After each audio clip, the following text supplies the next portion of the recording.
Sean bienvenidos, vamos a pasar al estudio de esta mañana, después de alabar a nuestro Dios, gozarnos en su presencia. Pues Él tiene una palabra preparada para nosotros y siempre es importante preparar el corazón y la mente, renovarla en su palabra, en la alabanza. Y vamos a ponernos en las manos de Dios, ahí en tu lugar, pídele a Él que te hable, que te ministre, que te dé una palabra, ¿sí? Vamos a orar. Padre, en el nombre de Cristo, tu Hijo, Señor, Padre, queremos que tú nos hables en esta mañana, Señor. Estamos necesitados de ti, Señor. Ven a quitar toda distracción, Señor. Ven a quitar todo estorbo que impida, Señor, la bendición de tu palabra en nuestros corazones. Háblanos de acuerdo a la necesidad de cada uno de nosotros, Señor. Ministranos, por favor, Dios. Tu Espíritu está aquí, Señor, y Él nos ayuda a nuestra debilidad. Yo soy hombre, Señor, yo me equivoco, pero tú no, Señor. Pon palabra en mi boca, Señor, para que este hombre tartamudo pueda hablar en tu nombre, Señor. En el nombre de Jesús. Amén, Señor. Amén. Pues bien, hermanos, vamos a continuar con la segunda parte del tema He aquí, el ojo de Jehová. Y como subtema, hermanos, quiero enfocarme en la siguiente frase. Dice, para librar sus almas de la muerte. Y ahorita vamos a ir entendiendo por medio de la palabra qué significa, hermanos. Si ustedes recuerdan, vimos que, o hemos entendido por medio de la palabra, que al hablar del ojo del Señor, significa que contempla toda la tierra. La mirada de Él está sobre todas las personas, sobre todos los moradores de la tierra, sobre los malos, sobre los buenos, sobre sus hijos, ¿sí? También significa una mirada atenta, una mirada fija sobre los que le temen, hermanos, ¿sí? Con el propósito de tener un cuidado especial por ellos, ¿sí? Cuando tú sientes desmayar, hermano, cuando tú estás en medio de una aflicción, de una dificultad, acuérdate que la mirada del Señor, tú que le temes, que guardas sus mandamientos, está sobre ti con un cuidado especial para favorecer tu camino, ¿sí? Y debes de vivir esperanzado, debes de vivir esperando que el Señor muestre tu bondad y misericordia. Salmo 33, 18, vamos a leerlo. Dice, he aquí el ojo de Jehová sobre los que le temen, sobre los que guardan sus mandamientos, los que se han apartado del pecado, los que se han apartado del mal, del mundo, los deseos carnales, de las pasiones, ¿sí? Y voluntariamente se someten al señorío del Señor. El ojo de Jehová sobre los que le temen, sobre aquellos que esperan en su misericordia.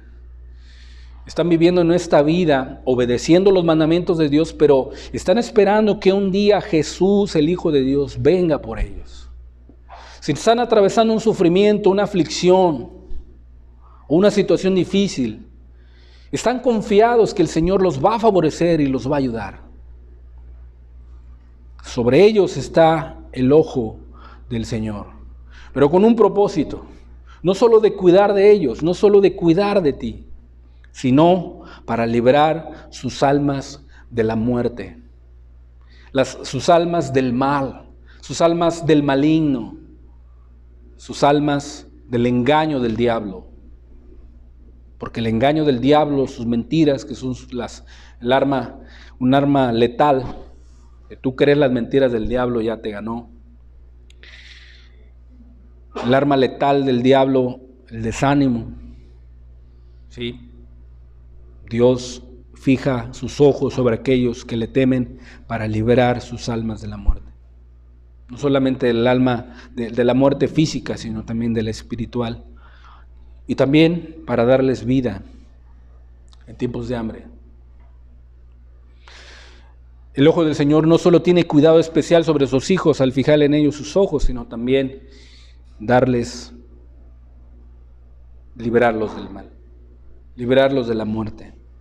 Un propósito específico. Si tú sientes desmayar, hermano,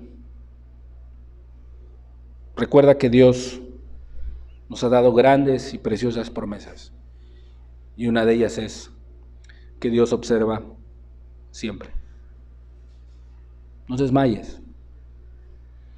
Y querido amigo que nos acompañas por primera vez, o que no conoces a Dios y estás lejos, esta promesa puede ser para ti también. Dios está observando tu vida. Sí. Dios está mirando cada obra que tú haces todos los días. También observa tu necesidad. Sabe tu necesidad. Y si tú estás aquí hoy, es porque Él te ha traído. ¿Qué quiere hacer contigo? Quiere salvarte. Quiere que le conozcas. Pero algo muy importante, debes de obedecer lo que Él te está pidiendo. Entonces, hermanos, esa promesa de Dios observándote siempre debe de animarte a ti a no desmayar, sino a seguir adelante, a estar esperanzado en Él. No veas el problema que tienes enfrente. No veas la aflicción que estás atravesando, sino fija tus ojos en Cristo, en Él, el autor y consumador de la fe. He aquí el ojo de Jehová sobre los que le temen, sobre los que esperan en su misericordia, para librar sus almas de la muerte. ¿Sí? Para librar del mismo pecado, de la misma muerte. Dios librará de muerte a los que le temen. Pero ¿qué significa la palabra librar? Tiene un significado importante, debemos de entenderlo. La palabra librar viene del latín liberare, que significa dejar en libertad, soltar o salvar. ¿Sí? Lo podemos entender que el ojo del Señor está sobre los que le temen, sobre los que esperan en su misericordia, para salvar sus almas de la muerte. Para soltar la muerte de las almas de los que le temen. Para librar de la muerte. Un propósito específico del Señor. ¿Sí? Aquellos que están lejos de Dios y no se han arrepentido y han escuchado la palabra de Dios y no quieren obedecer y son insensatos, esas personas están cautivas de la muerte, están cautivas del pecado, son presos de Satanás. Pero déjame decirte una cosa, si tú atiendes al llamado de Dios el día de hoy, Él tiene el poder para liberar tu alma de la muerte, de esa muerte espiritual en la que te encuentras. Esa muerte espiritual en la cual te puede llevar a la muerte eterna. Por eso dice la Biblia que el Señor observa toda la tierra. Observa a todos los hombres, a todos los moradores de la tierra. Él hizo el corazón de ellos, si tú lees versículos anteriores. Del latín liberare, que significa libertad, soltar, salvar. Ahora, debes de entender que el alma eres tú mismo, eres la esencia, esa es la esencia tuya, ¿sí? El alma es la parte del ser humano, la parte espiritual, la parte inmaterial, donde se asientan todas las emociones, los sentimientos, los afectos, los deseos, que muchas de las veces esos deseos, esos sentimientos, ese encuentro de emociones, cuando estás bajo una presión, cuando estás bajo una aflicción, bajo un sufrimiento, hay ese descontrol y no está bajo nuestro control total esos deseos. Por eso el alma debe ser sometida a la guianza del Espíritu. Debe ser liberada de la muerte espiritual para ser redimida y comprada por Cristo y Cristo la guíe en esta tierra mientras esté aquí. Esa es la parte inmaterial del hombre. El Señor es el que libra nuestra alma. El Señor es el que salva nuestra alma. ¿Sí? ¿Cómo te das cuenta que tu alma muchas de las veces pues está dentro de ti? Cuando te sientes triste, cuando te sientes deprimido, cuando te sientes muy alegre, ¿sí? Cuando una pasión o un deseo viene a tu vida, es tu alma, y eso rige tu conducta. Por eso el alma debe de ser redimida, comprada, perdonada, limpia, para que esté en paz y en acorde con el espíritu y el cuerpo para que obedezcan al Señor. David le hablaba a su alma, alma mía, dice, no te olvides ninguno de sus beneficios. El alma muchas de las veces se puede salir fuera de control. Entonces el Señor, con su mirada atenta, Él tiene el propósito de librar las almas de la muerte, salvar del poder de la muerte. Y un ejemplo de ello tenemos a nuestro Señor Jesús. Él fue salvado por el poder de su Padre de la muerte. Hechos 2:23 dice la Escritura: ¿a quién? A Jesús, entregado por el determinado consejo y anticipado conocimiento de Dios. Ya estaba profetizado que Cristo vendría a la tierra, iba a ser entregado por su pueblo. Dice: a prendisteis y matasteis por mano de inicuos. Fíjate, palabra inicua tiene mucho significado. Su pueblo planeó, negó la fe en él, planeó con pensamientos inicuos entregar y matar al autor de la vida. Dice que crucificándole. Dice: y a al cual Dios levantó, o sea, Dios soltó, dice, los dolores de la muerte. Dios salvó, Dios libró los dolores de la muerte, por cuanto era imposible que fuese retenido por ella. ¿Por qué? Porque la paga del pecado es la muerte, y Cristo Jesús no pecó. Imagínate si Jesús hubiera pecado, no hubiéramos tenido esperanza. Pero Él no pecó, Él no hubo pecado, fue tentado en todo, según nuestra semejanza, pero sin pecado. No se halló engaño en su boca, no maldecía cuando le injuriaban, sino encomendaba la causa a aquel que justa rectamente. Es Jesús. Por cuanto era Dios, la muerte no lo pudo retener. Y Él está vivo. Él vive. Y tiene el poder para darte vida el día de hoy. Vida, librando tu alma de la muerte. Hechos 2:27 dice: porque no dejarás mi alma en el Hades, ni permitirás que tu santo vea corrupción. Sí. Fíjense cómo Jesús fue levantado por el poder de Dios. Fue librada su alma del Hades, del lugar de los muertos. Y está a la diestra de su Padre con poder y gloria. Sí. Para librar sus almas de la muerte. Pero así como entendemos que la palabra librar es salvar, es soltar, es liberar, y el ojo del Señor está atento a aquellos a quienes Él quiere librar. ¿Qué es la muerte según la Biblia? ¿Sí? Entendamos, debemos de comprender qué es la muerte, que en algún momento todos nosotros, como seres humanos, vamos a experimentar. Si tú le preguntas a cualquier persona: oiga, señor, ¿usted se quiere morir? No, tenemos miedo a la muerte. Cuando nos enfermamos y esa enfermedad nos lleva cerca a la muerte, le damos el valor a la vida, no queremos morir. Sí. Recuerdo que saliendo del trabajo me fui con un compañero, acostumbramos a ir a tomar. Y estar cerca de la muerte es un miedo horrible. ¿Sí? Y más cuando no estás preparado para morir. Recuerdo que íbamos a chocar con una pecera que iba bajando gente.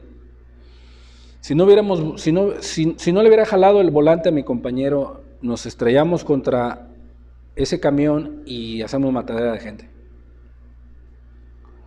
Pero al momento de voltearle el volante, la camioneta hizo esto, pegó y dio vuelta. En ese momento, mi vida pasó por mi conciencia. Y yo no estaba preparado para morir. Yo no conocía a Cristo. Yo me hubiera perdido eternamente. Pero por su misericordia, por su gracia, por su amor, me permitió la vida. A mí y al compañero que iba conmigo. Cerca de la muerte, valoramos la vida. Cuando un ser querido está con nosotros, muchas de las veces nos acostumbramos a vivir con él, nos acostumbramos a verlo, nos acostumbramos a estar bajo el mismo techo, pero no valoramos su persona, no valoramos su vida, no valoramos lo que él es, no valoramos, ¿sí?, lo que él hace por nosotros.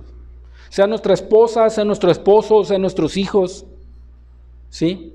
Siempre estamos ahí sobre ellos, pero cuando esa persona ya no está, entonces sí queremos nosotros enmendar muchas cosas.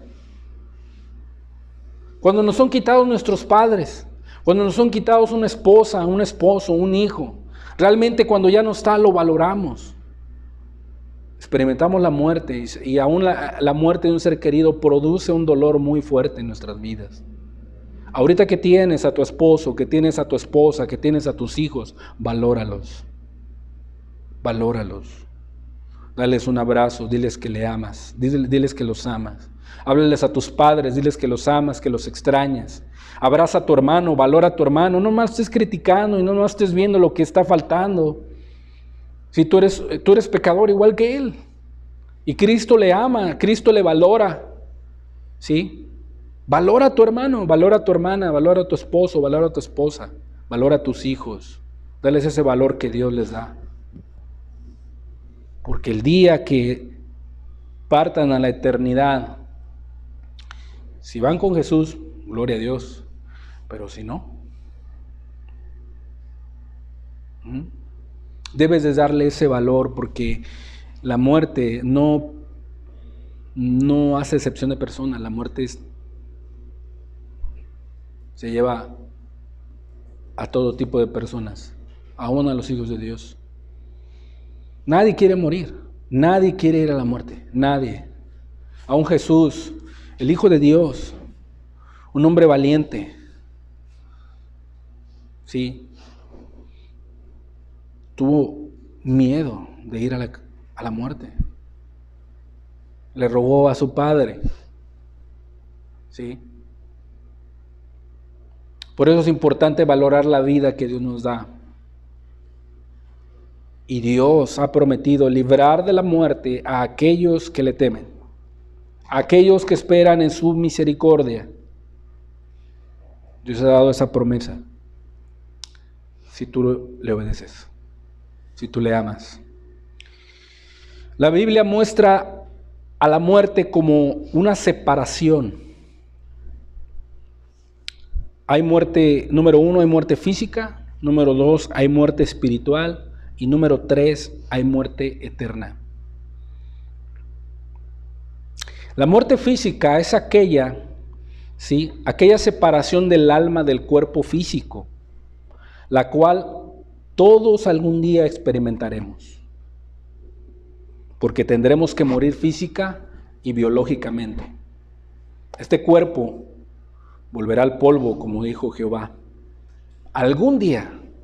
¿Cuándo? No lo sabemos. Puede ser dentro de una hora. Puede ser dentro de un día. Puede ser dentro de una semana. Todos experimentaremos la muerte. Muerte física. Separación del alma del cuerpo físico. Morir físicamente, biológicamente. El cuerpo va a la tierra y se desintegra física y biológicamente. Las células, todos mueren.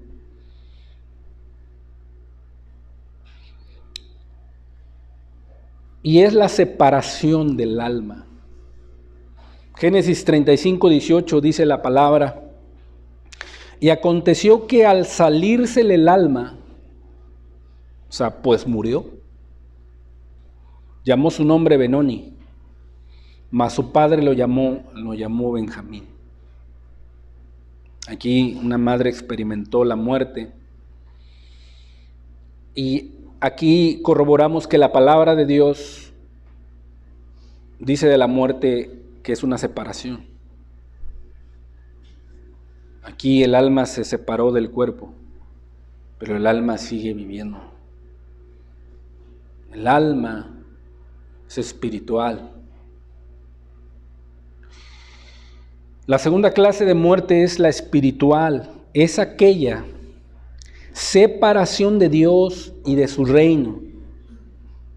Aun cuando las personas están vivas físicamente, pero pueden ser como muertos vivientes. No entienden lo espiritual. No pueden alabar a Dios, no pueden adorar a Dios, no pueden obedecer sus mandamientos. ¿Por qué? Porque están muertos espiritualmente. Intentan, pero no pueden. Necesita venir Dios, el Espíritu Santo, a poner un temor reverente a sus vidas.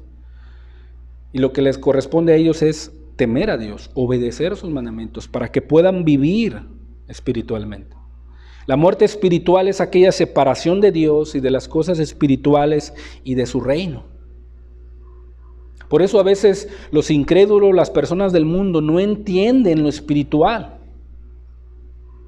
Por eso muchas de las veces a ti que haces lo correcto, a que vives una vida recta, a que vas a una reunión de oración, a que te reúnes los domingos, a que hablas con verdad que son cosas espirituales y principios espirituales, a la gente le parece locura. ¿Sí? El que te guardes como joven virgen hasta el día de tu boda, que es un principio espiritual de pureza, a la gente le parece locura y son cosas espirituales que Dios ha establecido. ¿Sí? Que aún estando casado no andes con otras mujeres que en determinado momento tus compañeros te pegan en tu casa, te van a dar cuenta, te hacen burla. Pero las cosas espirituales y el principio del matrimonio es la fidelidad y la confianza que Dios estableció en un principio. La gente normal y carnal no entiende, está muerto espiritualmente. Se le hace fácil mentir para evadir la responsabilidad y a la gente le parece locura. No, hombre, de una mentirita piadosa. O una mentirita blanca, como quiera. No pasa nada, Dios nos perdona a todos. Y eso es muerte espiritual. Muerte espiritual. Las leyes que se están aprobando en el Congreso, las leyes contra el aborto, las leyes para la ideología de género. La gente lo ve como una aprobación que les va a ayudar. No. Si dejan de fornicar, si dejan de andar a altas horas de la noche, ¿sí? Si dejan de andar teniendo relaciones sexuales antes del matrimonio, todas esas mujeres y todos esos hombres se guardarían puros y no pasaría esto. Si los padres instruyeran a sus hijos desde el hogar, ¿sí? Que no dejaran que en determinado momento sus compañeros les instruyeran en el área sexual, no tuvieran desviaciones o no tuvieran deseos o inclinaciones hacia el otro sexo. O si los cuidaran del tío, del primo, del abuelo abusador que los abusó desde pequeños. Pero para arreglar ese asunto, que el niño ya se amaneró y ya se volvió un gay, hay que arreglarlo con una ley aprobada. Es una aberración. Y hay mucha gente que está aprobando eso. La gente está muerta espiritualmente. Efesios 2:1 dice: el único que puede dar vida y que puede darte ese entendimiento espiritual para que hagas lo correcto y vivas una vida en santidad que agrade a Dios es Jesús. Y Él dice: os dio vida a vosotros cuando estabais muertos espiritualmente en vuestros delitos y pecados. La muerte espiritual es la separación de Dios aún estando aquí en la tierra. Y número 3, la muerte eterna. La muerte eterna es la separación eterna del alma de Dios, la cual la experimentarán aquellos que no obedecieron a la verdad, no se arrepintieron para después creer en Jesús como su Señor y Salvador. Es la muerte eterna. Está preparado el infierno, está preparado el lago de fuego y azufre para aquellos que no obedecieron a la verdad. La muerte eterna. Así como hay vida eterna, hay muerte eterna. Y si tú te preguntas dónde quieres estar, yo creo que quieres tener vida eterna, ¿verdad? Recuerda que el ojo del Señor está observándote, esperando a que te vuelvas a Dios. Segunda Tesalonicenses 1:6 dice: porque es justo delante de Dios pagar con tribulación a los que os atribulan, y a vosotros que sois atribulados, daros reposo con nosotros, cuando se manifieste el Señor Jesús desde el cielo con los ángeles de su poder, en llama de fuego, para dar retribución a los que no conocieron a Dios, ni obedecen al Evangelio. ¿Sí? Fíjate, a los que no conocieron a Dios, no porque no se les haya predicado, o no porque no se les haya extendido la palabra, no, sino porque no quisieron conocer, y el versículo que afirma eso es el siguiente: ni obedecen, dice, al Evangelio de nuestro Señor Jesucristo, los cuales, dice, sufrirán pena de eterna perdición, excluidos de la presencia del Señor y de la gloria de su poder. Esta es la tercera clase de muerte: muerte física, muerte espiritual, muerte eterna. Y la Biblia las menciona las tres. Es importante entender para comprender lo que Dios está diciendo, para librar sus almas de la muerte. Conforme a la palabra de Dios podemos ver que existen esas tres clases de muerte. Todos sabemos que la muerte física la puede producir o la causa. Muchas de las causas principales es la enfermedad grave o la crónica. Durante esta pandemia ha muerto muchísima gente. Mucha gente ha muerto. Hoy en los hospitales están muriendo gente. ¿Sí? La muerte física, que es cuando el alma sale del cuerpo, la puede producir una enfermedad grave o crónica, un paro cardíaco, un paro respiratorio, un derrame cerebral, un accidente automovilístico, o en algún tren, o en algún camión, o en algún avión, ¿sí? También la puede producir una negligencia médica, ¿sí?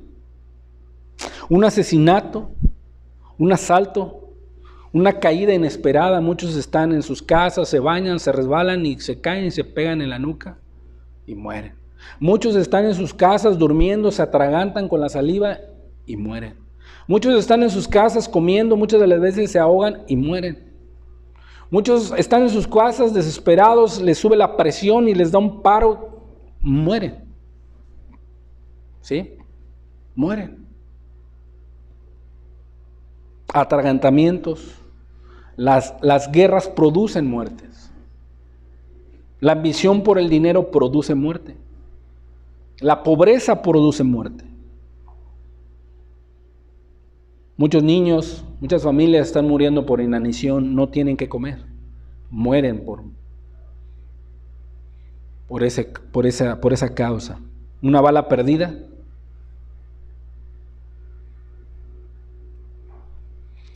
O sea que la persona muera por causas naturales de la edad. Muchas personas llegan ya a una cierta edad y mueren por causas naturales, no sabemos. Ya pues dicen, no, pues es que el Señor ya tenía 90 años, ya tenía 100 años, ya tenía 80, ¿verdad? ¿Y cómo murió? No, pues es que se fue a acostar y ya no despertó. Causa natural. Es la muerte. ¿Sí? Y muchas más puede haber. La muerte puede llegar en cualquier momento. Aún a los hijos de Dios experimentan la muerte física. Los hijos de Dios experimentan la muerte física. Y es importante que estemos preparados para experimentar la muerte. ¿A dónde va el alma de la persona que no está preparada para morir? ¿A dónde va el alma de la persona que no quiere obedecer a Dios, no quiere creer en Dios, no quiere obedecer sus mandamientos? ¿A dónde va? Si tú estás alargando tu arrepentimiento, estás alargando obedecer a Dios, no estás quitando los estorbos que te impiden buscar al Señor con diligencia, y tú mueres hoy sin Cristo, eso es lo que vas a experimentar. ¿Sí? Eso es lo que vas a experimentar. Si tú no le das el peso y la seriedad a la palabra de Dios, a la presencia de Dios, a lo que Dios te ha hablado. ¿Sí? Querido hermano, por eso es importante vivir una vida en santidad, una vida extendiendo el reino, una vida hablándole a las personas de Cristo para que conozcan al Salvador, para que sea el Señor de sus vidas. ¿Cuál es la causa principal de la muerte física, espiritual y eterna? ¿Cuál es la causa? ¿Qué es lo que produce la muerte? Romanos 6:23 dice la Escritura y nos da una respuesta. Dice, porque la paga, lo que va a recibir el hombre, ¿sí? El salario que va a recibir el hombre por el pecado, dice, es la muerte. Ya vemos que es muerte espiritual y muerte eterna. ¿Sí? La versión Dios habla hoy, un poquito más adentro, dice, el pago que da el pecado es la muerte. Y la palabra de Dios nos muestra que el pecado es la causa, el fruto es la muerte, para que nosotros podamos comprender cómo Dios libra a tu alma. ¿Cómo está tu vida el día de hoy? ¿Cómo está tu condición el día de hoy? Querido hermano, si tú has sido salvo, perdonado, vives una vida en santidad, no desmayes, hermano. Dios está su mirada está sobre ti y Él cuida de ti. Tú tienes vida eterna. Pero querido amigo que me escuchas a través del canal, es importante que tú medites en tu vida espiritual. Medites en tus pecados. Porque la Escritura dice que toda el alma que pecare, dice, esa va a morir. Y va a morir eternamente. Ezequiel 18:4 dice la palabra.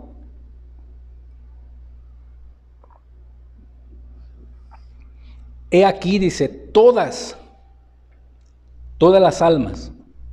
¿Ya ves por qué es importante el alma? Dice, son mías, dice. Como el alma del Padre, así el alma del Hijo es mía. Dice Jehová el Señor, el alma que pecare, esa morirá. El alma que pecare, esa morirá. No solamente está muerto espiritualmente en esta tierra, es como un zombie viviente aquí. Pero a partir de la muerte física, ya nos damos cuenta qué va a suceder, qué va a pasar. Y dice la versión Dios habla hoy, a mí me pertenece todo ser humano. Lo mismo el Padre que el Hijo, a aquel que peque, morirá. Morirá. Como podemos ver, la causa principal que el hombre experimenta la muerte, tanto física como espiritual y eterna, es el pecado.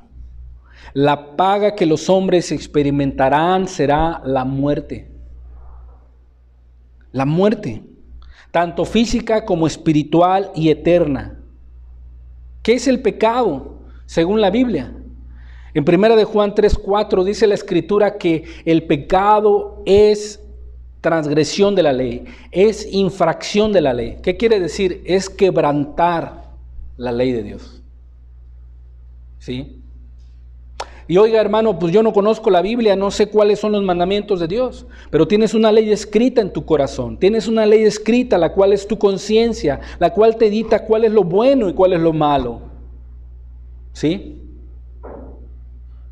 Esa conciencia te dicta cuando tú haces algo bueno, te aplaude esa conciencia. Pero cuando tú haces algo malo, le mientes a tus padres, le mientes a tu jefe, le mientes a tu esposo, le mientes a todas las personas y vives una vida de mentira, tu conciencia te dicta que está mal. Cuando traspasas la conciencia empieza a culparte y empieza a decirte, esto que hiciste está mal. ¿Sí? Pero esa conciencia, por la práctica del pecado, la gente empieza a callar su conciencia. Y ya su conciencia no hace su función, no le acusa. ¿Por qué? Porque ya la cauterizó, ya perdió la sensibilidad. Ya el corazón está endurecido por la práctica continua del pecado.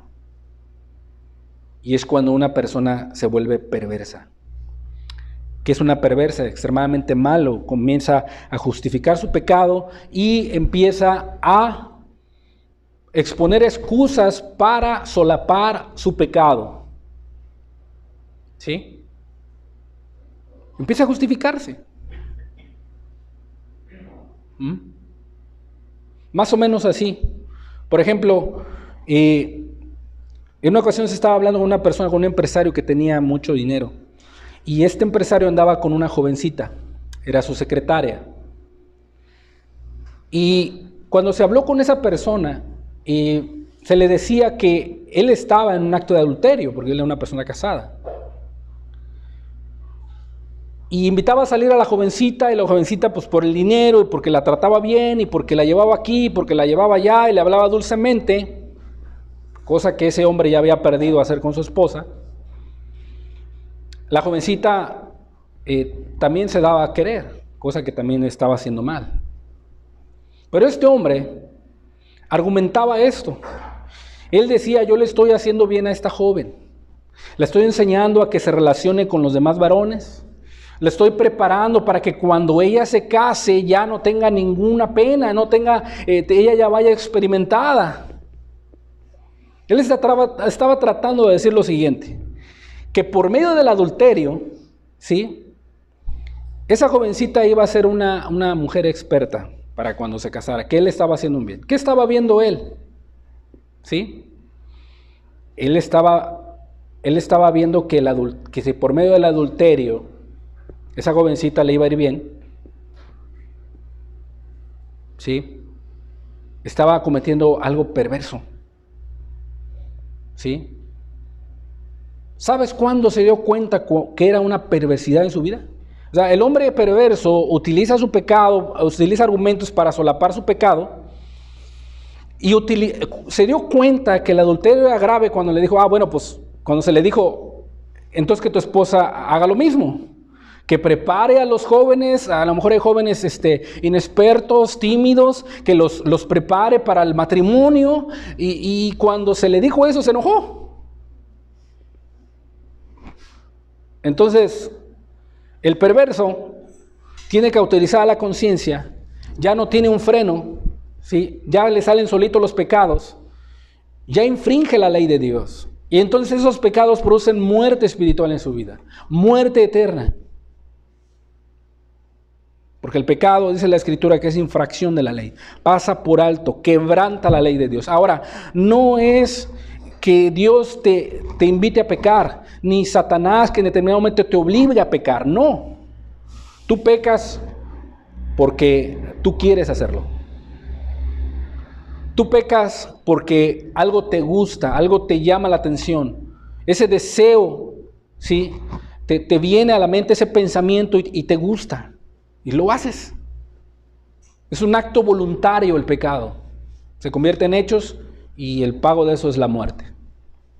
Bueno, la ley de Dios que está en la persona es la conciencia, la cual es un freno para que las personas aprueben qué es lo bueno y qué es lo malo.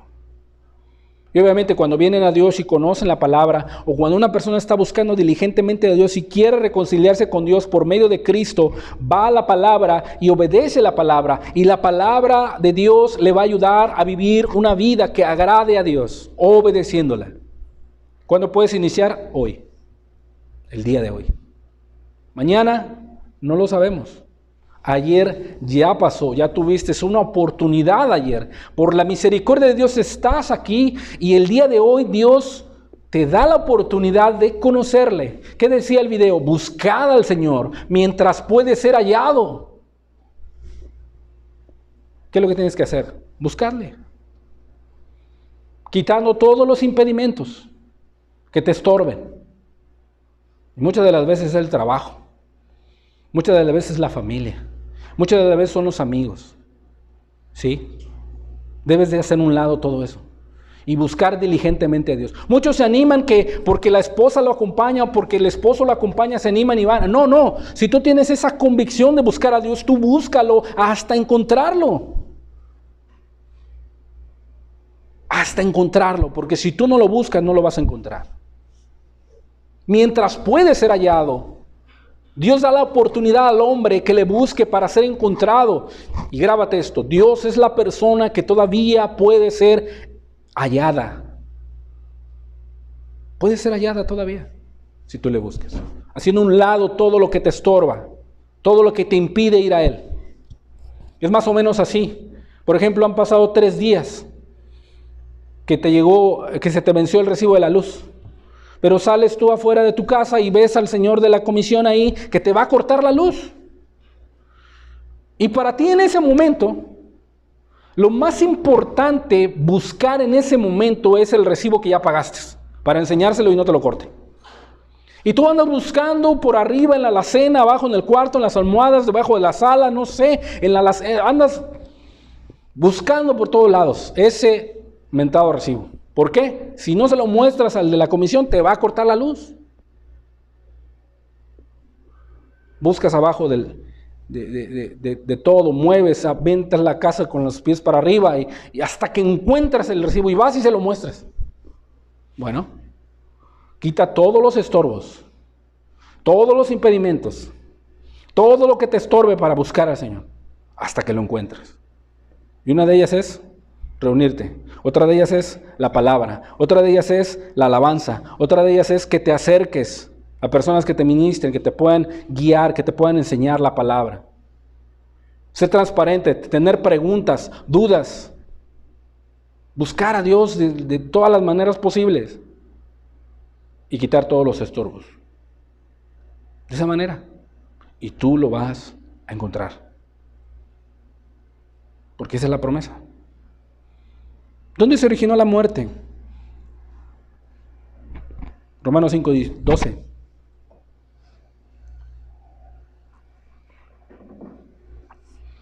Vemos que el pecado trae muerte. Y se originó por esto, dice, así pues, por medio de un solo hombre, ¿quién? Adán. Entró el pecado en el mundo. Y por el pecado entró la muerte. Y así la muerte pasó a todos los hombres. Porque todos pecaron. ¿Sí? Tenemos una naturaleza caída. Somos pecadores. ¿Sí? No somos llamados o considerados pecadores porque pecamos. No, pecamos porque somos pecadores. Esa es una verdad absoluta. Un pecador necesita un Salvador. Pero mucha gente el día de hoy no medita en eso. Mucha gente no necesita un Salvador el día de hoy. Mucha gente se ha creado salvadores ficticios, dioses ficticios. ¿Sí? Uno de ellos es el dinero. Otro de ellos son las fantasías que pasan ahí en las películas. Superman, Batman, los Cuatro Fantásticos, los Avengers, todos esos monos. El hombre tiene innato en el corazón la necesidad de un Salvador. Y los pecadores necesitan a un Salvador. ¿Quiénes son pecadores? Nosotros somos pecadores. Necesitamos un Salvador. Por cuanto hemos pecado y el pecado entró al mundo. Cuando en el principio, Génesis 2:16, dice la Escritura: y mandó Jehová Dios al hombre, diciendo: de todo árbol del huerto podrás comer, mas del árbol de la ciencia del bien y del mal no comerás, porque el día que de él comieres, ciertamente morirás. ¿Y qué pasó aquí? Hubo una separación completamente de Dios. Adán y Eva murieron espiritualmente.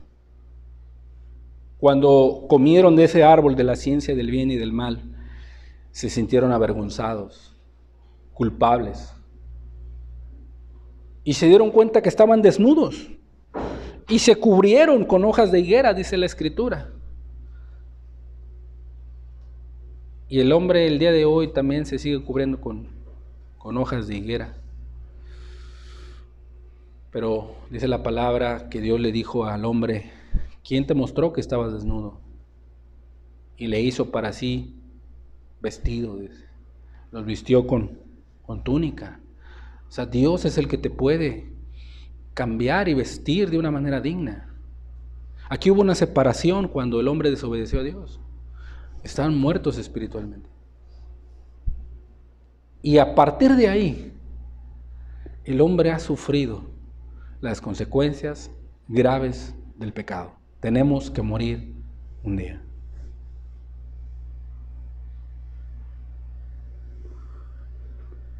La muerte viene a consecuencia del pecado. Algún día partiremos a la eternidad. La pregunta es: ¿dónde pasarás la eternidad? ¿Dónde pasaremos la eternidad? Eclesiastés 3:11 nos dice que Dios ha puesto eternidad en nuestro corazón. Como decía este video, que el alma es eterna. Todo lo hizo hermoso en su tiempo. Dice la Escritura que Dios cuando creó la tierra, hizo la creación, dice que y vio Dios que todo lo que había hecho era bueno en gran manera, dice. Estaba preparada para ser habitada. Estaba preparada para ser labrada. La tierra había sido preparada, bendecida para el hombre. Todo lo hizo hermoso en su tiempo. Y ha puesto eternidad en el corazón de ellos, dice. Sin que alcance el hombre a entender la obra que ha hecho Dios desde el principio hasta el fin. Y Dios ha puesto eternidad en la vida del hombre. ¿Por qué? Para estar con Él. Para estar en la eternidad con Él. Para estar junto a Él por los siglos de los siglos. ¿Sí? Dios no socorrió a los ángeles caídos. Dios socorrió a la descendencia de Abraham. Socorrió al hombre. Y si tú estás aquí el día de hoy, Él quiere socorrerte a ti también. Quiere ayudarte a ti también. ¿Quién es el único que puede librar de la muerte? Salmos 33:18.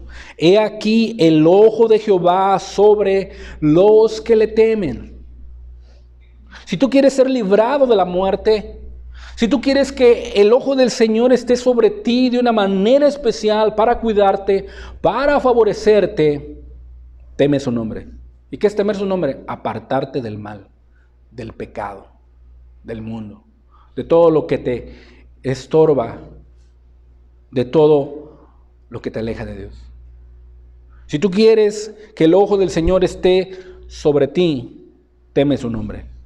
Y espera, vive esperanzado, vive seguro en su misericordia que cada día te va a ayudar. ¿Y cuál va a ser el propósito? Para librar sus almas, para librar tu alma de la muerte eterna. Solo el Señor puede librarnos del poder del pecado, del poder de la muerte, de la perdición eterna. ¿Sí? No hay otra persona sobre la faz de la tierra quien pueda librar, porque todos hemos pecado. Todos merecemos la muerte. Solo uno. Cristo Jesús, el Hijo de Dios. Tiene el poder para liberar de la muerte. ¿Sí? El mismo salmista, inspirado por Dios, escribe lo siguiente a aquellos que intentan librar sus almas por sí mismos. Y hoy, el día de hoy, así busca la gente. Salmo 33:13 dice: desde los cielos miró Jehová, observó a todos los hijos de los hombres. Desde el lugar de su morada miró sobre todos los moradores de la tierra. Él formó el corazón de ellos. Atento está a todas sus obras. Y dice, el rey no se salva, no puede ser librado de la muerte por la multitud de ese ejército. Algún día ese rey va a morir. Ni escapa el valiente por la mucha fuerza. No puede ser librado el valiente por sí mismo. En vano para salvarse del caballo. Aquellos que tienen la seguridad en los ejércitos, que tienen un ejército poderoso, y hay muchos países el día de hoy que son poderosos.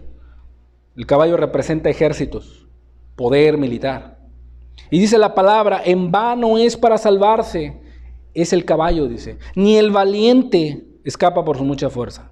La grandeza de su fuerza a nadie podrá librar. Un rey también representa riquezas. Un rey también representa imperios, un rey también representa conquistas. Por más que haya conquistado reinos, por más hombres que sean famosos el día de hoy y tengan mucho poder, no pueden librar sus almas. Si no se vuelven a Dios, si no buscan a Dios, si no se arrepienten y creen en Jesús, se van a perder eternamente. Y eso lo está observando Dios. Y les asegura y les dice sobre el rey, sobre el valiente, sobre el caballo, sobre la fuerza de aquellos que quieren librarse por sí mismos. He aquí el ojo de Jehová sobre los que le temen. Oh rey, oh moradores de la tierra, oh hijos de los hombres, teman al Señor, teman a Dios. Vuélvanse de sus malos caminos, porque he aquí el ojo de Jehová sobre los que le temen. Tú no te puedes salvar por ti mismo. Tú valiente por tu fuerza no te puedes salvar. Tú, rey, por la multitud de tu ejército, no te puedes salvar. Tú, querido amigo, por tu propia fuerza, no te puedes salvar. Por tus buenas obras, no te puedes salvar. Por tu dinero que tú tienes, no te puedes salvar. He aquí el ojo de Jehová sobre los que le temen. ¿Quieres ser salvo? ¿Quieres ser libre de la muerte eterna? Teme a Dios y guarda sus mandamientos. Porque aquí el ojo de Jehová dice sobre los que esperan en su misericordia, espera en su favor, espera en su misericordia, vive confiado en Él una vez que le temas. Y entonces sí, va a librar tu alma de la muerte. Y te va a dar vida en tiempo de hambre. Esa vida que a veces la aflicción, la prueba, las situaciones que te vienen, como que quieren apagarte. Como que te tienen en esa sensación de debilidad, de desmayar. Pero no, ahí va a estar el Señor para darte vida. Ahí va a estar con una promesa. Ahí va a estar con una palabra de ánimo. Ahí va a estar con el aliento de su espíritu. Ahí, para darte vida. El hambre representa necesidad que te rodea. Aunque el rey puede ser guardado del hambre, porque es un rey, tiene poder, puede tener provisiones. Pero si no es guiado por Dios, va a ser arrasado por la muerte, por el hambre. Dios envió a José a Egipto. Vinieron 7 años de abundancia y 7 años de escasez. Dios preparó a un hombre para darle una dirección a ese faraón. Fue librado del hambre. Él y toda su nación. Y no solamente Egipto, sino también Israel y las 12 tribus. ¿Te das cuenta? Cómo Dios favorece A los que le temen. Solo el Señor. A aquel que era Dios, a aquel que tuvo que tomar forma de hombre y en la condición de hombre derrotó al enemigo. Triunfó sobre ellos en la cruz. Dios, el creador del universo, tomó forma de siervo. Filipenses 2:5 dice la Escritura. Haya pues en vosotros este sentir que hubo también en Cristo Jesús, el cual siendo en forma de Dios, no estimó el ser igual a Dios como cosa que aferrarse, sino que se despojó a sí mismo, tomando forma de siervo, hecho semejante a los hombres, dice. Y estando en la condición de hombre, se humilló a sí mismo, haciéndose obediente hasta la muerte, y muerte de cruz. Vemos qué humildad de Cristo. Vemos qué mansedumbre y amor de Cristo, el cual siendo un Dios alto, un Dios sublime, un Dios tan santo que creó el universo, se humilló, se hizo como nosotros, dándonos la oportunidad de ser salvos. ¿Qué tienes que hacer? Arrepiéntete y confía en Él.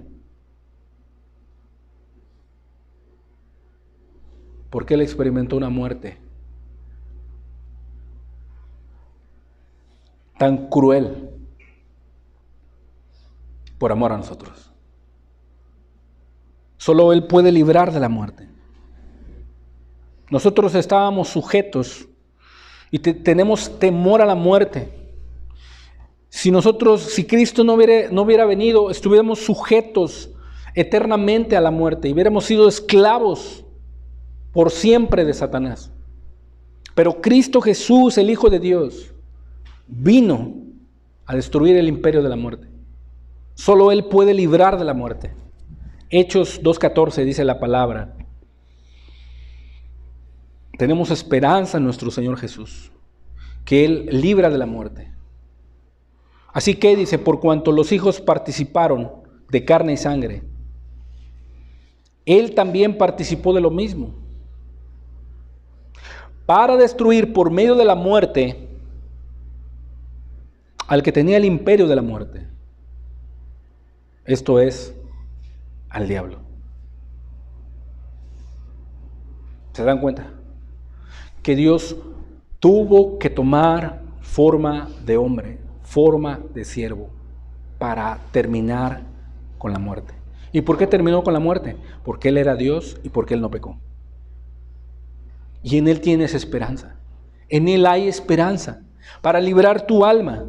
Y no solamente para librar de la muerte, sino para darte vida.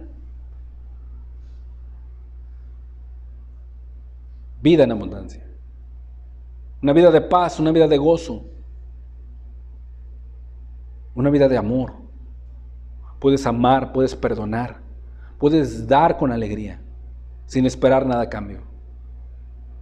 Ese Dios tan grande, alto y sublime, llamado Jesús, se hizo hombre y hizo una invitación a todos los que estéis cargados y cansados, trabajados, agobiados, vengan a mí y yo os haré descansar. Tomad mi yugo sobre vosotros. ¿Qué es tomar el yugo de Jesús? Acuérdate, ya lo vimos. Seguir sus pasos, obedecerle a Él. Y aprended de mí, que soy manso y humilde de corazón, y hallaréis descanso para vuestras almas. Ese reposo que tú necesitas. Ese descanso que necesita tu alma inquieta. Ese reposo que necesita tu alma, la cual se siente turbada muchas de las veces, solo está en Jesús. Él puede librar tu alma de la muerte. En nadie hay más salvación. En nadie. Todos los hombres de la tierra han pecado. Merecen la muerte.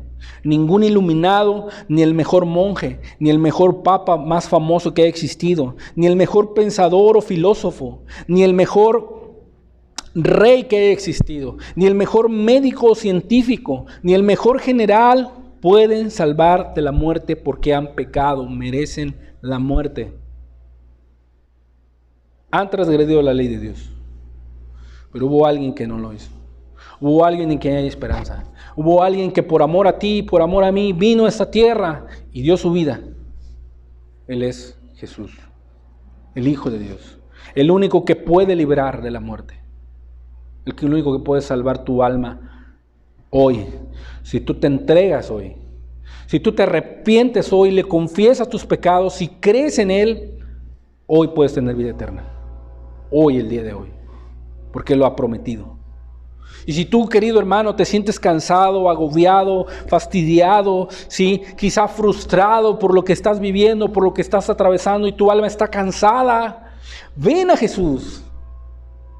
Ven a Jesús, Él es tu reposo.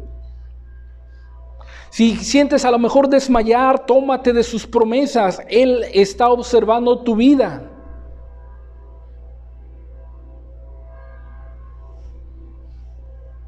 Esa situación que a lo mejor no parece tener fin. Esa situación que a lo mejor en tu vida no está cambiando, ni siquiera ha cambiado por unos meses. No. Jesús es la solución y la respuesta a tu vida, a tu alma. ¿Qué tienes que hacer? Ven a mí, dice Jesús. Ven a mí. No hagas obras que se parezcan a mí. No vengas cerca de mí. No, ven a mí, dice Jesús. Solo en Él podemos encontrar salvación. Solo Él puede librar nuestra alma. Hay personas que asientan la cabeza pero no obedecen. Hay personas que les gusta escuchar esto pero son desobedientes. No se rinden a Cristo. Tienen en su pensamiento ideas. No hay en ellos obedecer a Dios. ¿Sabes qué? A esas personas no les va bien. No se rinden a Cristo. Quieren salvarse por sí mismos. Y la Biblia dice que en nadie, en ningún otro hay salvación. Hechos 4:12. Y en ningún otro. O sea, no hay un candidato. No lo hay. En ningún otro hay salvación. Porque no hay otro nombre bajo el cielo dado a los hombres en que podamos ser salvos. Y Filipenses 2 dice que para que en el nombre de Jesús se doble toda rodilla, dice. O sea, ese nombre tiene poder, porque venció el pecado, venció al mundo y venció a Satanás aún en forma de hombre. Y dice la palabra que Él quiere que todos los hombres sean salvos. Ese es el pensamiento de Dios, amigo. Dios quiere que tú seas salvo. 1 Timoteo 2 lo dice. El cual quiere que todos los hombres sean salvos y vengan al conocimiento de la verdad. ¿Quieres conocer a Dios? ¿Cómo es Él? ¿Cómo actúa en tu vida? ¿Cómo te puede ayudar? Ven. Ven a Él. Porque no hay salvación en ningún otro. Solo Jesús libra del pecado. 1 Pedro 2:22.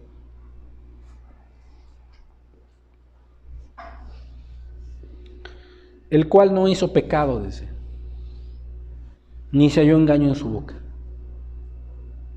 Por cuanto no cometió pecado, no practicó pecado, Jesús puede librar del pecado. Jesús libra de la muerte. Hebreos 2:14. Así que, por cuanto los hijos participaron de carne y sangre, Él también participó de lo mismo. Para destruir, por medio de la muerte, el que tenía el imperio de la muerte. Esto es, al diablo.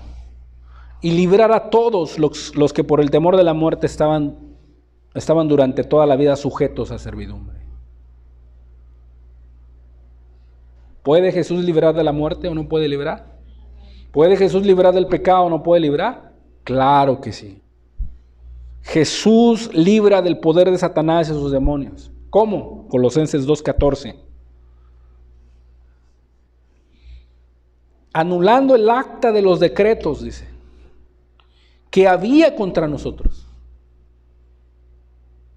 Imagínate tú ahí preparado para ir a la cruz y al verdugo por un lado, ¿sí? Y al lado tuyo extiende un pergamino donde adulterio, fornicación, lujuria, envidia, resentimiento, falta de perdón, falta de desobediencia a Dios, no obedecer la palabra, infinidad de decretos contra ti. Ahí está el verdugo al lado tuyo. Y ahí está la cruz esperándote. Y están los soldados con los clavos esperándote a ver a qué hora da la sentencia, crucifíquenle. Ahí merecía estar tú y yo. Esa acta de los decretos que había contra nosotros, dice. Y no solamente contra nosotros, que nos era contraria, no podíamos hacer absolutamente nada, éramos reos de juicio eterno. Cristo Jesús, quitándola de en medio y clavándola en la cruz, dice, despojado a todos los principados y potestades. Gloria sea su nombre. Gloria sea su nombre. Los exhibió públicamente triunfando sobre ellos en la cruz. Ahí Jesús derrotó a Satanás. Jesús derrotó a los demonios para darte vida y vida en abundancia. Ahí. Jesús libra del pecado, Jesús libra de la muerte, Jesús libra del poder de Satanás y los demonios. ¿Qué debo hacer para ser librado de la muerte eterna y estar con Jesús para siempre? Lo siguiente, son palabras de un hombre que fue un pescador, un hombre que fue impetuoso cuando Cristo lo llamó, pero fue un hombre de fe. Y le dijo a su pueblo, Hechos 2:37, dice, al oír esto, dice, se compujeron de corazón. O sea, les dolió en el corazón. ¿Tú te compujes de corazón cuando te das cuenta que has ofendido a Dios? Mucha gente sabe que es pecadora. Mucha gente sabe que va a ir al infierno. Pero ¿sabes qué hace? Se ríe del infierno. Aún se componen canciones que allá van a seguir la fiesta en la otra vida. Se mofan del pecado. Piensan que Dios les va a tener una misericordia aparte porque ellos son especiales. Y que porque no les ha pasado nada es porque dicen que Dios es bueno y que Dios al final les va a dar una oportunidad. No. Desengáñate. Todas las personas saben que son pecadoras, y saben que van a ir al infierno. Pero la diferencia que puede ocurrir el día de hoy es que la gente no le duele haber pecado en contra de Dios. No le duele. Y aquí estas palabras de Pedro le dijo al pueblo judío. Al oír esto, dice, ustedes crucificaron al santo y al justo, les dijo Pedro. Ustedes lo entregaron a los gentiles. Ciertamente esto ya estaba escrito, iba a pasar por el conocimiento anticipado de Dios, pero ustedes, dice, son responsables de lo que hicieron. Tú estás crucificando a Cristo al no obedecerle. Tú estás crucificando a Cristo al no entregarse a su vida. Tú lo estás dañando, tú lo estás humillando, tú lo estás latigando, tú lo estás ofendiendo. Y mira, ellos al escuchar esto, dice, les dolió en el corazón. Les espantó, les dolió aquí en lo profundo. Y dijeron a Pedro y a los apóstoles, varones hermanos, ¿qué haremos?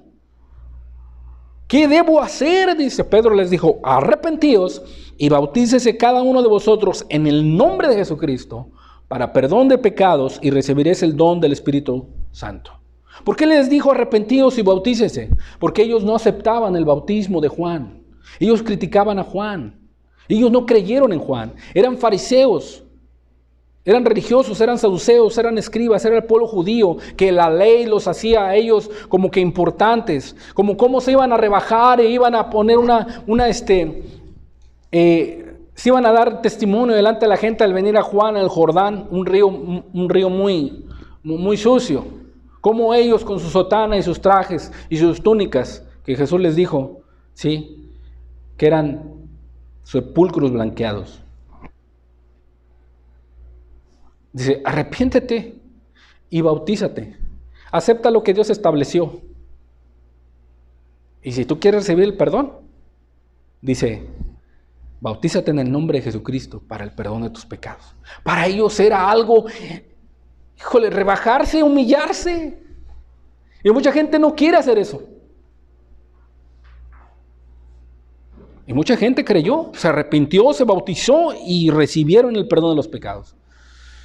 Y al recibir el perdón de los pecados fueron nuevas personas y vino el Espíritu Santo a sus vidas. Y no solamente el Espíritu Santo, sino también Dios les da la promesa, para vosotros es la promesa, para vuestros hijos y para todos los que están lejos, para cuantos el Señor nuestro Dios llamare. Dios te está llamando hoy. Quiere que te arrepientas, quiere que confíes en Jesús para que recibas el perdón de los pecados, porque esta es la promesa para ti, no solo para ti, sino para tu familia, solo para tu familia, sino para tus hijos. Y si tú en determinado momento crees y ves a tu familia que está lejos de Dios, pero Dios te ha dado su Espíritu para que ores, intercedes por ellos, para ellos es la promesa si Dios los llama. Bendito sea el nombre de Dios. Cómo el Señor puede hacer las cosas y librar del poder de Satanás, darnos vida por siempre. Solamente nuestro Señor amado, Jesucristo. Y dice Pedro, Hechos 3:19, le dice a la demás gente, así que arrepentíos y conviértanse. Conviértanse, sean nuevas personas. Quiere decir que las cosas que tú hacías antes, ya no las vas a practicar. Pero no solamente te vas a limitar en no pecar, sino en buscar hacer el bien. Eso es convertirse a Dios. Es convertirse, es una vida convertida. Muchas personas se arrepienten, pero no se convierten. Tienen que arrepentirse y convertirse. Tú te puedes dar cuenta muchas de las veces cuando están aquí y alaban a Dios. Hay personas que están arrepentidas y han creído, pero hay algo, no se convierten. No alaban a Dios con agradecimiento. No alaban a Dios con alegría. No se han convertido a Dios. Una conversión es algo muy importante en la persona. Ya no es la misma. Hay algo dentro de él que le fluye y lo lleva a alabar a su Señor, a servirle por gratitud. Les dijo Pedro, arrepiéntanse, conviértanse, ¿para qué? Para que sean borrados vuestros pecados y vengan de la presencia del Señor tiempos de refrigerio, tiempos de paz. Y Él envía a Jesucristo, que os fue antes anunciado. Que fue antes anunciado porque no le creyeron. Pero ahora arrepiéntanse y conviértanse. Para que vengan de la presencia del Señor tiempos de refrigerio y Él envíe a Jesucristo a sus vidas. Para que puedan tener nuevas vidas en Él. ¿Puede librar o no puede librar al Señor de la muerte? He aquí el ojo de Jehová sobre los que le temen, sobre los que esperan en su misericordia, para librar sus almas de la muerte. Él es Jesús. Él es Dios. Y Él te invita el día de hoy a que vengas a Él. A que te entregues a Él. Vamos a darle gracias a Dios.